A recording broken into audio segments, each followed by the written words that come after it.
Yes, people. What's going on? It's the Kitty G on EGTV, and we're back again. This is the first this is the first uploaded preview that I'm going to do. This is going to be a more in-detailed preview. And you guys, let me know what you guys think the score prediction is going to be for this game. Let me know who you guys would play, who you wouldn't play, everything you could do in the chat right now. And follow along throughout the stream, and let me know what you thought about the stream in the chat. Please hit that like button and subscribe button, as we're going to be getting through everything today.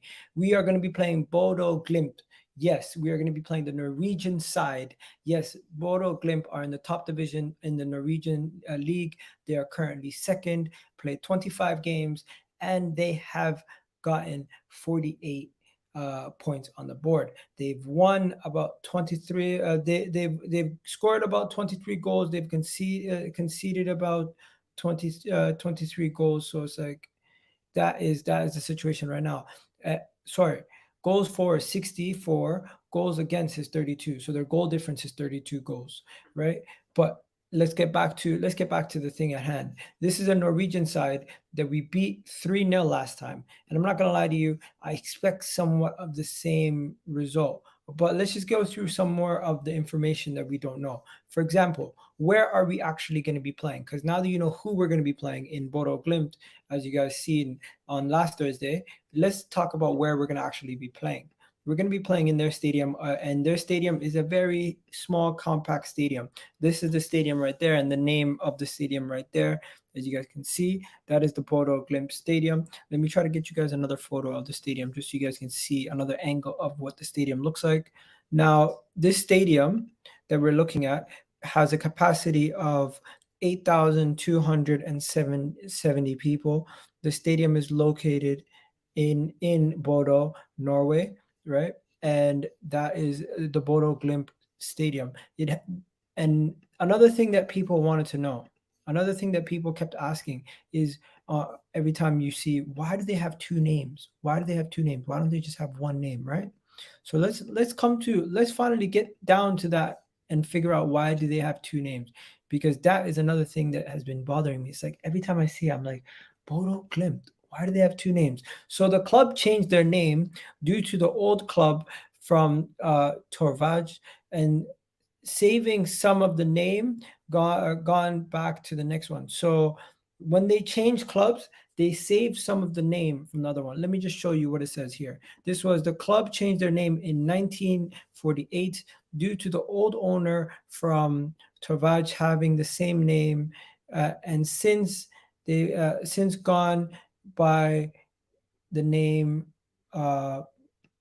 football band Bodo Glimt. I think that's football club. How do you pronounce it? Let me see.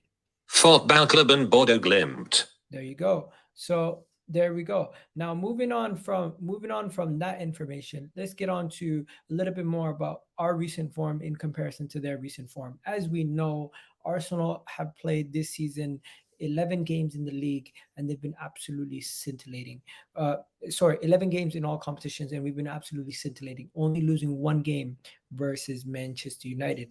Where you go to Bodo Glimt, they are back-to-back 4-1 winners in the league. Yes, they've won their last two league campaign games 4-1. Now let me just show you some of their games.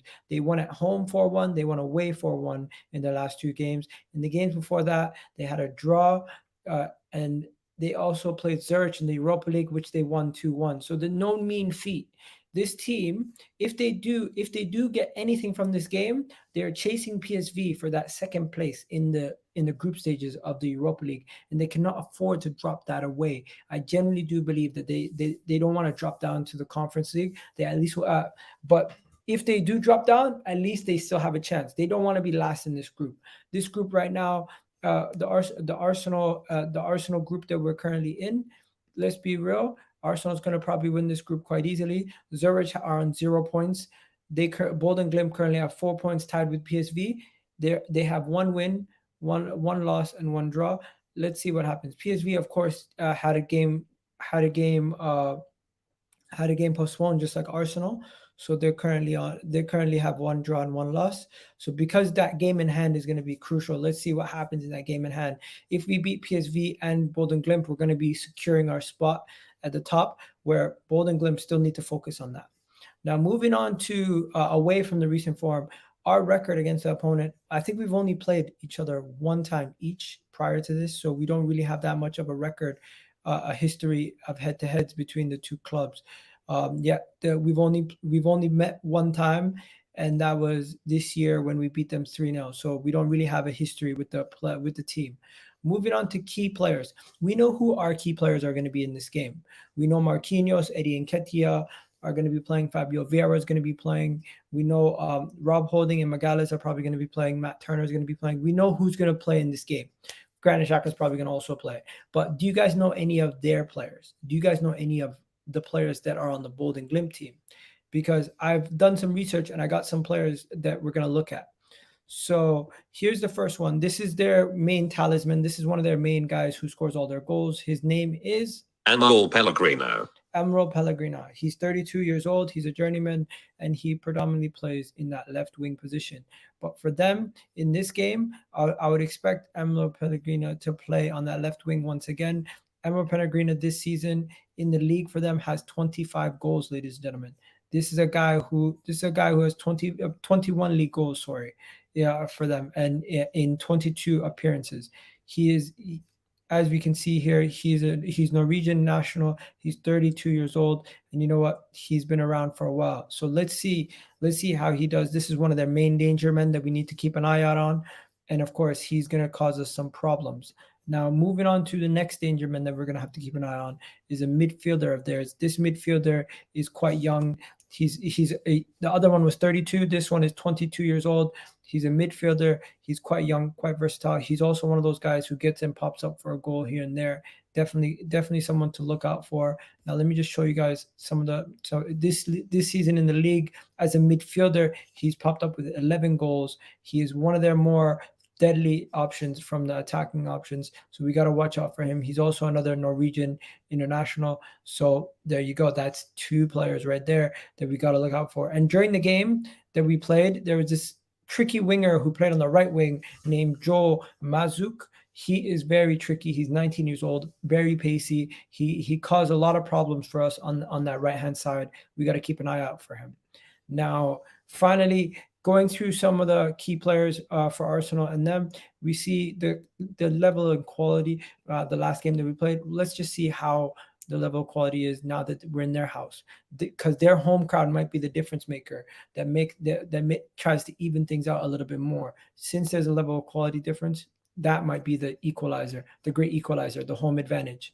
But yeah, going to injuries, we know that Arsenal have Emil Smith-Rowe out, potentially Zinchenko, and ESR, of course, is out until December. They only have one player set to be absent. They have one player set to be absent from their team. Let me just tell you guys who this player is. This player who's going to be absent from their team is a midfielder who's 25 years old. He didn't play much in their league campaign. I don't know exactly when he got injured. I honestly don't know too much about him. All I know is a central midfielder that he's going to be injured, and that's the only player that they have missing. So they're going to have relatively close to a full team. Now, with everything being said, it's time for me to give my score predictions, and I will also give you guys a little bit of thoughts on the game. So with that being said, of course, us going back-to-back winners against Liverpool and Tottenham, we're going to be facing a much weaker side, and we're going to be heavily rotating in this game. I expect Eddie Nketiah, Marquinhos, and probably Martinelli or somebody else Nelson to be playing in this game. Vieira, Lokonga, Xhaka. So this is the kind of game that I expect those guys to be playing. Obviously, Saka, we might need to find a way to get him some rest also. But since we won the last game 3-0, and they're at home, I'm going to give them a goal this time. I think it's going to be a 3-1 Arsenal victory. I'm just looking at their performance against us last time. I think we'll still be able to do the same thing at their house, but I think they will score this game. And I could see it actually being anything but a 2. I could even see a 2-1 or a 3-2. You know what? I'm going to go 2-1. I think it's going to be a closer game than last time because we're away from home and the pressure that the home fans are going to put on them to have a great performance. And I definitely do think they're going to have a great performance and they're going to have that stadium rocking. Let's be honest. They had the Emirates rocking the way that they were jumping up and down. But yeah, people, that's it for today. Quick little preview. Hopefully you guys enjoyed it. Let me know what you guys thought about the preview, and also hit that like button, that subscribe button, leave your predictions down below, and let me know any lineup changes you would make prior to the game. I generally think that we're going to line up the same way that we lined up last time, with the same guys such as Matt Turner, Tomiyasu, Holding, Magalhaes, Tierney. I think we're going to go with Vieira, Lokonga, and Saka once again in the midfield. But this time we're going to give Gabriel Martinelli some rest and play Nelson, Eddie Nketiah, and Marquinhos. That would be probably my predicted lineup. But yeah, have yourselves a wonderful day. Catch you guys on the flip side, and peace.